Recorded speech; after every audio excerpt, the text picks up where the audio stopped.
창세기 11장 10절부터는 셈의 족보에 대한 이야기가 등장합니다.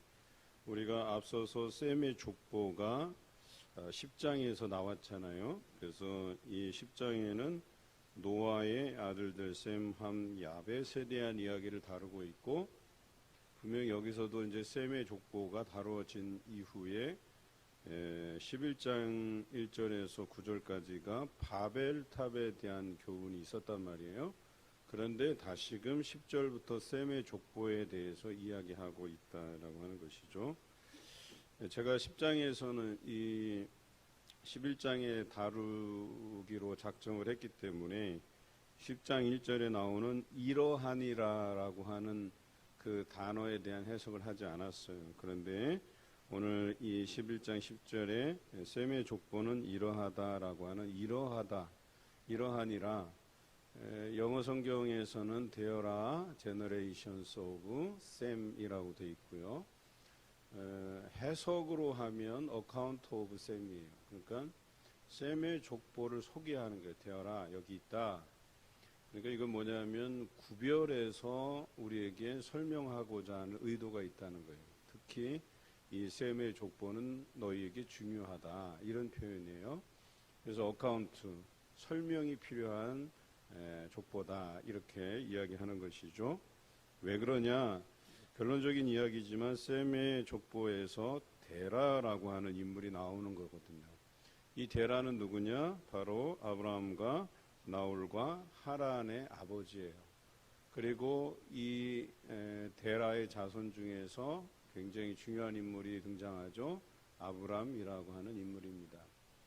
아브라함은 우리가 알듯이 하나님께서 인류 구원을 위해서 선택하신 사람이에요. 그래서 아브라함이 등장하는 그 족보가 중요한 것이죠. 그래서 27절에도 데라의 족보는 이러하니라 그랬어요. 그 앞에는 셈이 중요하다고 해놓고 그 셈 중에서 그 데라가 등장하기까지의 족보까지를 언급하고, 그리고 그 데라의 족보는 이러하니라 해놓고 데라부터 다룬 거예요. 그래서 셈의 족보 중에서도 데라의 족보를 이야기하려고 하는 겁니다. 그것도 데라의 아들들을 언급하고 있지만 그 중에서 하란은 갈대아 우르에서 일찍 죽고 그의 나머지 두 형제 아브라함과 나홀의 이야기를 다루고 있다. 한 가정을 다루고 있단 말이에요. 왜 굳이 수많은 사람 중에 이 한 가정을 설명하기 위해서 이렇게 많은 지면을 활용했는가? 10장에서도 셈, 함, 야벳을 언급하는데 셈의 족보를 맨 뒤에다 놨어요. 앞에다가 장자니까 앞에다 놓는 게 당연한데 뒷부분에 놨어요. 중요하다는 얘기죠. 그 다음에 11장에 와서도 이러하다, 설명할 필요가 있다라는 표현을 써가면서 셈의 족보를 이야기하고 거기에서 데라까지, 그리고 데라의 상세한 족보를 이야기하죠. 심지어는 여인들까지 등장해요. 그것은 사레와 밀가에 대한 이야기죠.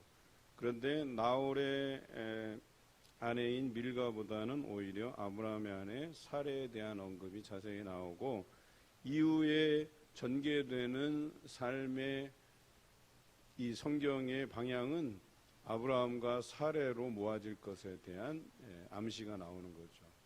그것이 곧 그 아브라함으로부터 시작된 족보, 그리고 어디에까지 이르러요? 그 족보가 예수님에게까지 이르는, 그래서 이 족보가 대단히 중요하다라고 하는 것이죠.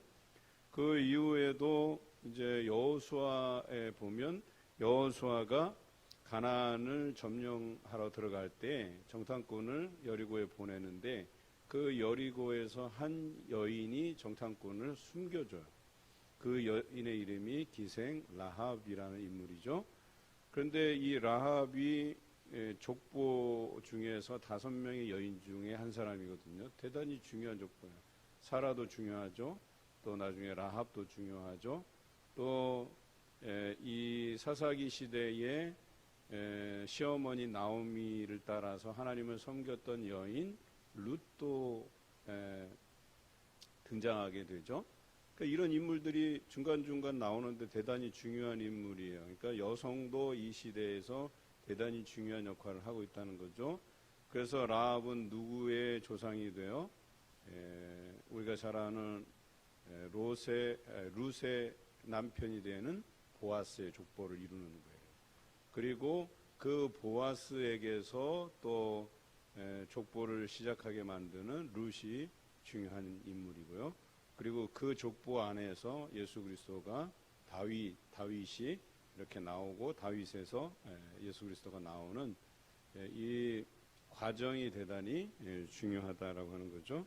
그래서 여기 데라의 족보 중에서 아브라함의 아내 사레 이렇게 해서 중요하다라고 하는 것이죠. 자, 오늘 이 본문을 통해서 우리가 좀 알아야 될 게 뭘까? 하나님께서는 특별히 그 인류 구원을 위해서 아브라함을 설명하기 위해서 셈의 족속 중에서도 데라, 그리고 데라의 가정 중에서도 아브라함을 선택하는 이 과정을 설명하고 있어요. 여러분, 여기서 말하는 가정의 순기능에 대해서 이야기하고, 또 다른 표현으로 하면 반대로 앞에서 바벨탑을 쌓았던 부류들이 있잖아요. 그렇죠? 이것은 가정의 역기능에 대해서 이야기하는 거예요.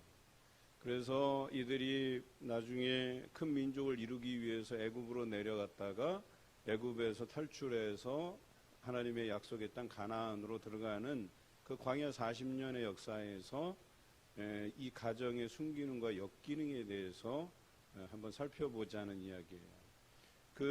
그래서 신명기 6장에 보면 우리의 올해 주제인 것처럼 그 말씀을 마음에 새긴 말씀을 자녀들에게 가르치라고 이야기하는 거거든요.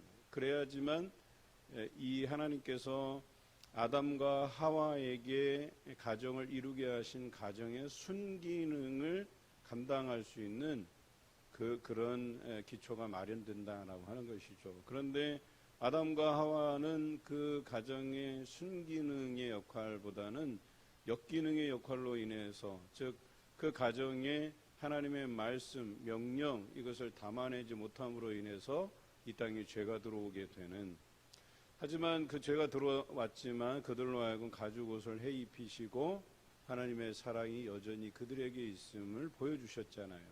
그러면 그 가정이 나중에라도 그것을 뉘우치고 하나님의 명령을 어기고 말씀을 붙잡지 않은 대가가 이러하구나라고 하는 것을 알았더라면 그 가정의 순기능을 가지고 자녀들에게 가르쳤을 가능성이 높다.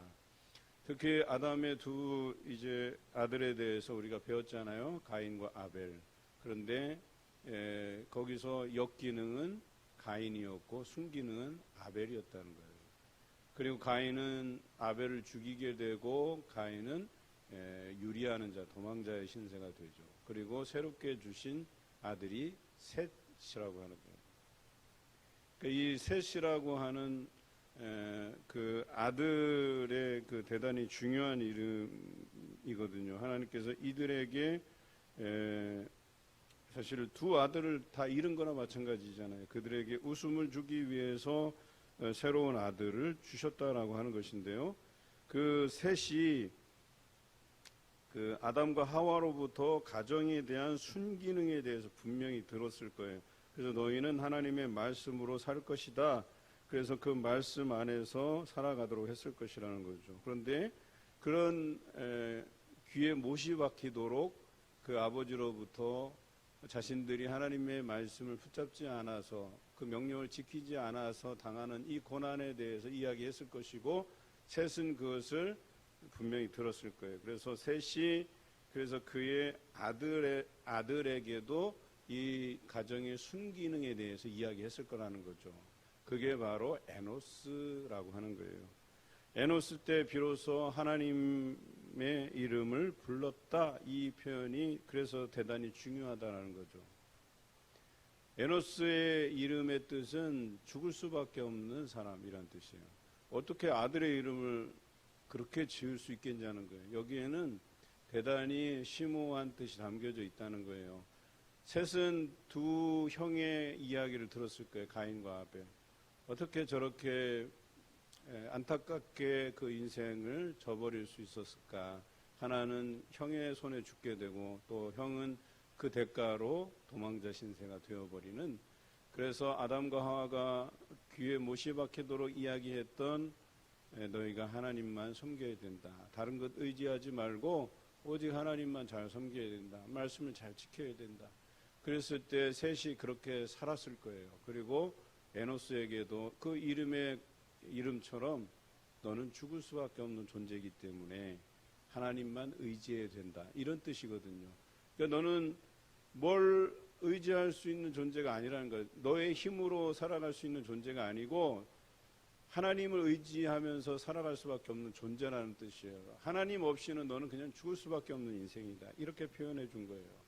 그러니 당연히 에노스가 셋의 이야기를 듣고 가정의 순기능을 가지고 하나님만 붙들고 하나님의 말씀대로 살았을 거라는 거예요. 그리고 그런 에노스의 가정에 하나님께서 역사해 주시고 그 가정에 하나님께서 은혜와 복을 날마다 부어주셨을 가능성이 큽니다. 그러니까 다른 사람들이 에노스가 잘 되는 모습을 보았다는 거예요. 그리고 그 에노스가 잘 되는 모습을 보고 저 사람이 하나님을 저렇게 잘 섬기고 말씀을 부여잡았더니 저렇게 잘 되고 저렇게 행복한 가정을 이루었구나라고 하는 그 모델이 되었고, 그때부터 사람들이 여호와의 이름을 불렀다. 불렀다는 의미는 찾았다는 얘기예요. 그동안 하나님에 대해서 관심 없다가 에노스가 잘 되는 모습을 보니까 나도 하나님을 좀 섬겨야 되겠다, 불러야 되겠다, 찾아야 되겠다, 이런 모양새가 된 것이죠. 마찬가지로 오늘 이 셈의 가족 중에서 데라, 그리고 데라의 후손 중에서 이 아브라함에 대한 소개에 이르기까지 이 가정의 순기능적인 부분들을 보자는 거예요. 이들은 대대로 그렇게 하나님의 말씀을 부여잡고 살아야 된다는 조상 때로부터 그 귀한 깨달음을 전수받았을 가능성이 크다는 거예요. 그래서 오늘 성경에 보면 데라가 그의 아들 아브라함과 하란의 아들인 그의 손자 롯과 그의 며느리 아브라함의 아내 사레를 데리고 갈대아인의 우르를 떠나 가나안 땅으로 가고자 하더니, 이런 이야기가 나왔어요. 그런데 분명히 여기에서는 그들의 의지로서 가고자 했던 게 아니에요. 그런데 어떤 의미에서인지 하란에 이르러 거기 거류하였다. 거류가 앞서서 제가 설명드렸죠. 하나님의 뜻은 떠나는 거예요. 떠나고 흩어지고 그곳에서 정착해서 다시금 생육하고 번성하고 그 다음에 또 자식들을 낳아서 자식들에게 가정의 순기능을 이야기해주고 하나님 말씀으로 살 것을 이야기해주고 또다시 떠나서 땅을 정복하고 땅을 다스려야 되는 책임이 그들에게 있어요. 그래서 그 말씀대로 데라가 그의 가족들을 데리고 가나안 땅으로 가려고 했던 거예요. 하나님의 말씀대로 가정의 순기능을 가지고 가려고 했는데 어떤 의미에서인지 거류했다, 머물렀다, 정착했다. 그런데 다시금 하나님께서는 그들로 하여금 떠나라고 이야기하시죠. 그게 이제 12장의 내용이에요. 그래서 아브라함에게 너는 본토 친척 아비 집을 떠나 내가 내게 지시할 땅으로 가라. 이들의 사명은 창세기로부터 시작해서 떠나는 사명이에요. 새로운 길을 향해서 떠나라는 거예요. 생육하고 번성하라는 거예요. 생육하고 번성하는 건 그냥 자식 새끼 낳아서 그냥 그들을 무방비하게 무책임하게 그냥 내버려 두라는 이야기가 아니에요. 가정의 순기능을 가지고 그들이 하나님의 말씀을 부여잡고 살아갈 것에 대해서 강조하라는 얘기였거든요. 그리고 아브라함은 데라로부터 그 이야기를 들었다는 거예요. 들었기 때문에 오늘 12장으로 내일 우리가 넘어갈 때는 너는 본토 친척 아비 집을 떠나라. 네가 정든 땅, 네가 정착하려고 했던 이 땅을 벗어나라고 했을 때 과감하게 그것을 벗어던지고 떠날 수 있었다는 거예요. 하나님은 우리에게 새로운 길을 제시해 주시는 분이세요. 그래서 우리가 오랫동안 머물고 있었던 땅, 거기서 정이 들었던 땅, 여러분들 그것에 대한 미련을 버릴 수 있었던 거예요. 그래서 과감하게 하나님께서 새롭게 제시해 주시는 그 땅을 향해서 출발할 수 있었다는 거예요. 이게 가정의 순기능이라고 하는 거예요. 저는 뼈를 묻는다 이런 표현을 뭐 그렇게 애용하고 사랑하지 않아요. 왜냐하면 그것은 어떤 자기 유익에 대한 이야기를 하고자 하는 거거든요. 뼈를 묻겠다는 건 뭐예요? 거기에 고난이 있더라도, 거기에 무슨 시련이 있더라도 내가 그것을 감당하고, 이런 의미가 아니에요.